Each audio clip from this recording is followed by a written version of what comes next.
Video के अंदर ना आपके साथ मैंने दो करंट मार्केट सिचुएशन के हिसाब से बिजनेस आइडिया शेयर करना है। ठीक है, आप ट्रेडर्स हैं, आप न्यू कमर्स हैं और आप या तो कुछ मार्केट में हट के करना चाह रहे हैं या कोई नया पोटेंशियल देखना चाह रहे हैं किसी बिजनेस के अंदर ना, तो ये बिजनेस आप लोग ज़रा समझिएगा, सुनिएगा, अपनी आपने रिसर्च वर्क करने के बाद इसके अंदर जंप इन कर सकते हैं।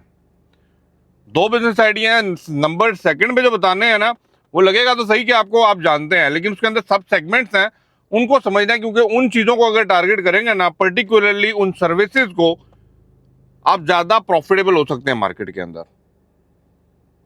इससे पहले कि मैं वीडियो स्टार्ट करूं, मुझे आप लोग ये बताएं कि करंटली आप किस वीज़े के ऊपर हैं और क्या आपके माइंड में क्या चल रहा है। ठीक है, ताकि अगर उस पर बात की जाए तो उस टॉपिक को भी लेके आया जाए कि आपके माइंड में चल रहा है, उसको वो कहते हैं ना करंट मार्केट सिचुएशन के हिसाब से, सिनेरियो के हिसाब से, रिसर्च के साथ आपके सामने मैं भी रखूंगा। फिर उसको देखते हैं कि भाई क्या करना है क्या नहीं करना, ताकि आपके साथ साथ लोगों की भी हेल्प हो। अब आपके माइंड में आ रहा होगा ऐसा कौन सा बिजनेस है जो अभी मार्केट के अंदर हम कर सकते हैं और जिसमें प्रॉफिटेबल भी हो सकते हैं।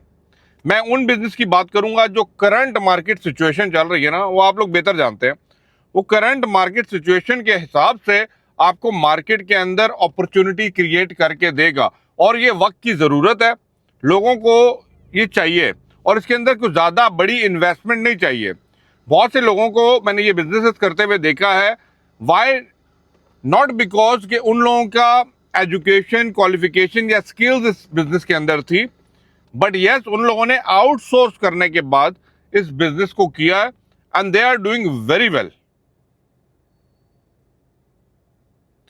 नंबर वन पे बात करूं, पहले तो मैं आपको रिक्वेस्ट करूंगा, जिन्होंने भाइयों ने लाइक शेक दोबारा दिया करो, ताकि पता भी लगा ना अली भाई के साथ कौन वीडियो देख रहा है। तो सब्सक्राइब नहीं किया तो कर लिए, देखा करें तो ज़्यादा अच्छा लगेगा। नंबर वन जिस बिजनेस की बात करूं वो है, नाम से ना जाइएगा, नाम के अंदर जो डिटेल्स बतानी है ना उसमें जाइएगा। स्किप करके वीडियो देखेंगे समझ नहीं आएगी कंसेप्ट, तो काइंडली पूरी वीडियो देख लीजिएगा ताकि आप लोगों के अंदर माइंड सेट क्लियर हो जाए। डिजिटल सर्विसेज बिजनेस, अभी कहने को एक टर्म आपके सामने आ गई, डिजिटल कम, ठीक है, सर्विसेज बिजनेस। अब ये आपके माइंड में तो यही होगा कि यार ये सूट उन लोगों को करेगा जो आईटी से रिलेटेड है, या सूट उन लोगों को करेगा जो जिनकी स्टडीज है। लेकिन सॉरी टू से, मैंने उन लोगों को ये बिजनेस करते हुए मार्केट में देखा है जिन लोगों की एक्चुअली आईटी फील्ड ही नहीं है, and they are doing very well, क्योंकि उन्होंने स्टाफ को, वो कहते हैं ना, आउटसोर्स भी किया हुआ है, हायर भी किया हुआ है उन लोगों को जिन लोगों की स्किल्स और क्वालिफिकेशन इससे मैच होती है। अब आपके माइंड में आ रहा होगा कि क्या डिजिटल सर्विसेज के अंदर हम क्या कर सकते हैं। बेतहाशा चीज़ें हैं। ठीक है, आपने सर्विसेज ऑफर करनी है, आप कोई प्रोडक्ट, आपकी जो है ना वो सर्विसेज है, कोई फिजिकल प्रोडक्ट नहीं है जाके देनी है। अब सर्विसेज बिजनेस के अंदर ना सबसे जो मेन चीज़ होती है वो आपका होता है काम, ये याद रखिएगा। तो इट मीन्स कि अगर आप हायरिंग करते हैं, अगर आपके पास जो स्टाफ है, जो आपके एम्प्लॉयज़ हैं, they must be well trained, well qualified. आप हैं नहीं हैं वो बात की बात है, लेकिन जो आपके लिए काम कर रहा है उनको भाई अपने बिजनेस का, अपने क्वालिफिकेशन, नॉलेज के ऊपर पूरा एतमाद होना चाहिए।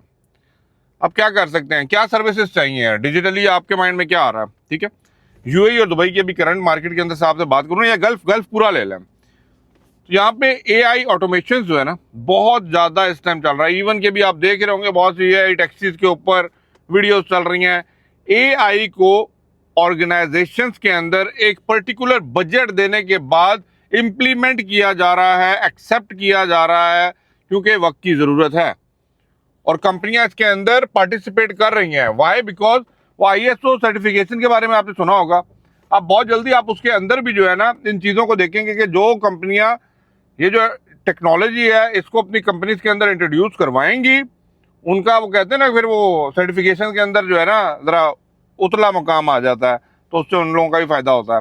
तो कंपनी इसके लिए मुख्तस बजट जो है ना अलॉट कर रही है और उससे आप फ़ायदा उठा सकते हैं।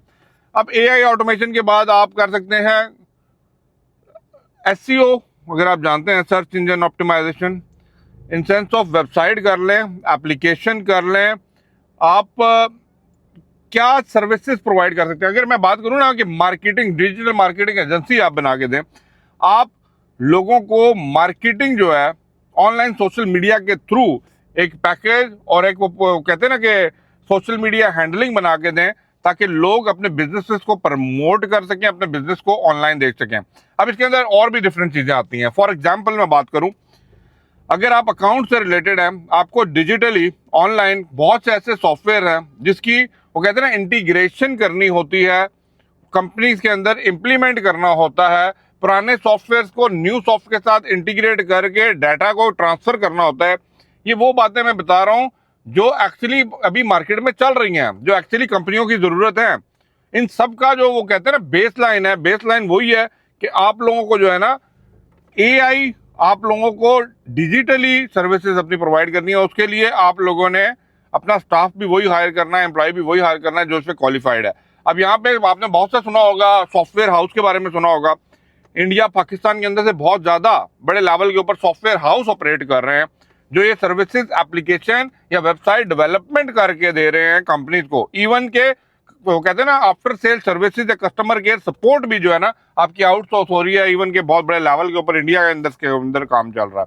इवन के अगर आप बड़ी कंपनियां डू और इटिसलात को भी लें, इनके भी आपको जो है ना बैकएंड, वो कहते हैं ना कस्टमर केयर रिस्पॉन्स ऑफिस जो है वो इंडिया के अंदर भी मिलेंगे।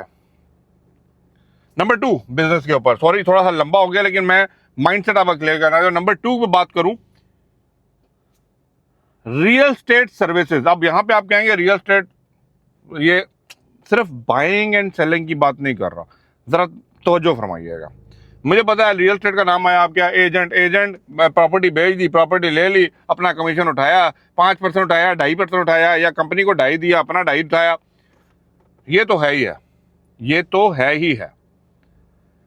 रियल स्टेट सर्विसेज के अंदर ना, अब इसके अंदर कुछ कैटेगराइजेशन है। फॉर एग्जाम्पल, अब मैं 3 चीजें आपको बताता हूं या 2 चीजें। एक तो है कि आपने वो कहते हैं ना प्रॉपर्टी मैनेजमेंट, प्रॉपर्टी कंसल्टेंसी, ठीक है। नंबर 3 एयरबीएनबी मैनेजमेंट कह रहे हैं, ठीक है। अब इसमें क्या है, प्रॉपर्टी जो मैनेजमेंट बताया उसमें प्रॉपर्टी पोर्टफोलियो की मैनेजमेंट की बात कर रहा हूं। अब इसमें क्या चीज है, देखें, एक तो है कि आप अपनी ब्रोकेज फर्म ओपन करके, बड़े बड़े डेवलपर्स हैं वो आपको बहुत सपोर्ट दे रहे होते हैं। आपने देखा होगा यहाँ पे हर कोई इन्फ्लुएंसर आजकल, चाहे टिकटॉकर है, यूट्यूबर है, कहीं ना कहीं एसोसिएटेड हुआ हुआ है, या अपनी कंपनी खोली हुई है, या वो रियल एस्टेट को लेकर चल रहा है। मानते हैं ना, क्योंकि इसके अंदर पैसा है, बहुत बड़ी इन्वेस्टमेंट नहीं होती, बट यस अगर आप अच्छी कोई डील बना लेते हैं, you can make a lot money, more than you ever think, ठीक है। दूसरा, यहाँ पे अब सबसे बड़ा होटल इंडस्ट्रीज का काम चल रहा है, तो एयरबीएनबी जो है ना यहाँ पे बेतहाशा चल रहा है। कोई भी ट्रैवलर आ रहा है, टूरिज्म के लिए आ रहा है, they prefer to stay Airbnb, you can make a lot money. Number 3 property management. बहुत से लोग हैं जो यहाँ पे प्रॉपर्टी अपने ले लेते हैं, उनको कोई कंपनी चाहिए होती हैं, they will manage their property. Buy and sell करना है तब भी आपको कर सकते हैं, रेंट आउट करना है तब भी कर सकते हैं, रेंटल एग्रीमेंट के साथ टेक केयर करनी है, चेक्स के साथ टेक केयर करनी है। A lot of companies they are actually offering this services। तो ये मार्केट में जैसे ही ये बूम कर रही है मार्केट, आपको ये सर्विसेज प्रोवाइड करनी पड़ेंगी और आप अच्छा खासा इसमें बंदा पैसा कमा सकता है।